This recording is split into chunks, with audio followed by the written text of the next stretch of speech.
जय हिंद साथियों, आप सभी का एक बार फिर से स्वागत है आपके अपने YouTube channel A-TET online classes में। आज हम बात करने वाले हैं 2020 में पूछा गया सवाल है, काफ़ी ज़्यादा इम्पोर्टेंट है।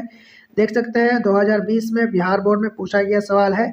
सवाल क्या है कि मुद्रा की विशेषताएं क्या है, यानी कि what are the features of money, यानी कि जो आप मुद्रा का उपयोग करते हैं, पैसा का उपयोग करते हैं, तो उसकी विशेषताएं क्या है।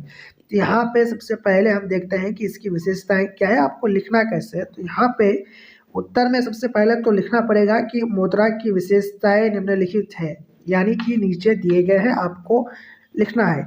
उसके बाद जो सबसे पहला मुद्रा की विशेषता है वो है विनिमय का माध्यम प्रदान करता है, यानी कि चीज़ों को खरीदने बेचने के लिए एक माध्यम प्रदान करता है। यहाँ पे देखिए, आपको किसी चीज़ की ज़रूरत है, मान लीजिए कि आपको आलू की ज़रूरत है, बहुत सारे आलू की ज़रूरत है और आपके पास है कपड़ा, तो आप कपड़े दे कर के आलू लेना चाहते हो तो उसमें आपको दिक्कत होता था। लेकिन अब आप कपड़ा बेचोगे, उसके बाद जो आपको पैसा मिलेगा तो फिर उस पैसे से आप आलू आसानी से खरीद सकते हो। तो आलू क्या करता है, आप ये मुद्रा क्या करता है, आपको एक विनिमय का माध्यम प्रदान करता है, साधन है मुद्रा। अगला है मूल्य का मापन करता है, यानी कि किसी चीज का मूल्य कितना होगा, उसका दाम कितना होगा, ये चीज मुद्रा में ही मापा जाता है। आप मान लीजिए कि आपने शर्ट का निर्माण किया, कपड़ों का निर्माण किया, कपड़ों का मूल्य कितना होगा, इसका ये किससे कैसे पता चलता है, आपको मूल्य ही बताता है। तो इसका तात्पर्य यह है कि वस्तुओं और सेवाओं के मूल्य मुद्रा के रूप में व्यक्त किए जाते हैं, यानी कि वस्तुओं हो या फिर सेवाएं, आप किसी के पास किसी के लिए काम करके दे रहे हैं, वो सेवा है, किसी को पढ़ा रहे हैं, किसी के लिए कुछ भी कर रहे हैं, तो सर्विस दे रहे हैं अगर, तो उसका मूल्य भी जो है मुद्रा के रूप में ही मापा जाता है। तो मुद्रा का ये भी एक विशेषता है। अगला है स्थगित भुगतान का मान।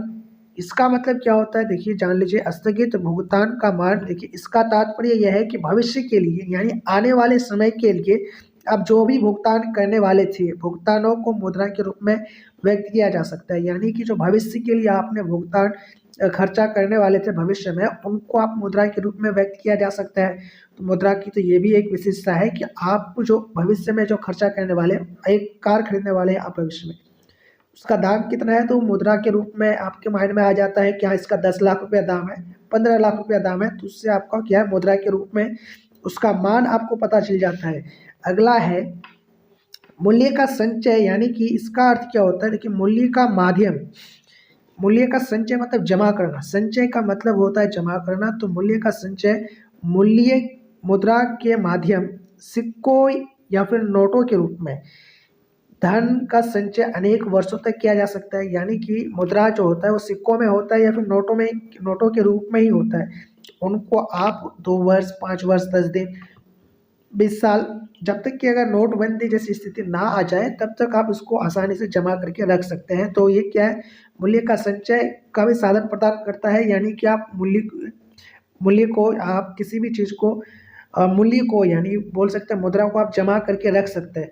अगला है मूल्य का हस्तांतरण, यानी कि मूल्य का, कीमत का, जो किसी वस्तु की कीमत है उसको एक जगह से दूसरी जगह आसानी से, एक व्यक्ति से दूसरी जगह, एक व्यक्ति से दूसरे व्यक्ति तक आसानी से पहुंचाया जा सकता है, यानी कि बोल सकते हैं कि मूल्य का हस्तांतरण का माध्यम भी प्रदान करता है मुद्रा। तो यहाँ पे मुद्रा द्वारा मूल्य का हस्तांतरण एक व्यक्ति से दूसरे व्यक्ति और एक स्थान से दूसरे स्थान को सरलता पूर्वक किया जा सकता है, आसानी से किया जा सकता है मूल्य का जो हस्तांतरण मुद्रा के रूप में। यानी कि किसी चीज़ का मूल्य मान लीजिए कि 1 लाख है, तो उस 1 लाख का जो मुद्रा है, मुद्रा के रूप में आप उस दूसरे व्यक्ति को देते हो ना, कि भाई आपसे मैंने एक चीज़ लिया, उसके बदले में आपको 1 लाख रुपया दे रहा हूँ, तो मूल्य का हस्तांतरण हो रहा है।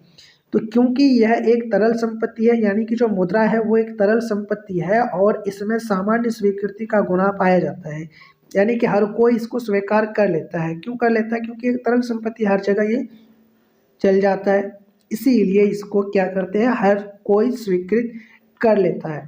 तो आई होप कि ये 5 जो आपको इम्पोर्टेंस बताए, फीचर्स बताए गए इन मनी के, मुद्रा के, आप लोगों को आसानी से समझ में आ गया होगा। आप लोग एग्जाम में भी आसानी से लिख सकते हैं। आप लोगों को एक बार दिखा देते हैं देखिए पहला है विनिमय का माध्यम प्रदान करता है, मूल्य का मापन करता है, स्थगित भुगतान का मान बताता है, मूल्य का संचय, और अगला है मूल्य का हस्तांतरण करता है। तो 5 है। आई होप आपको याद रहेगा। आप लोग अगर 2 बार पढ़ लेते हैं, 2 बार लिख लेते हैं तो हमेशा याद रह जाएगा। वीडियो को लाइक कीजिएगा, दोस्तों में शेयर कीजिएगा। मिलते हैं अगले वीडियो में। Thank you. जय हिंद, जय भारत।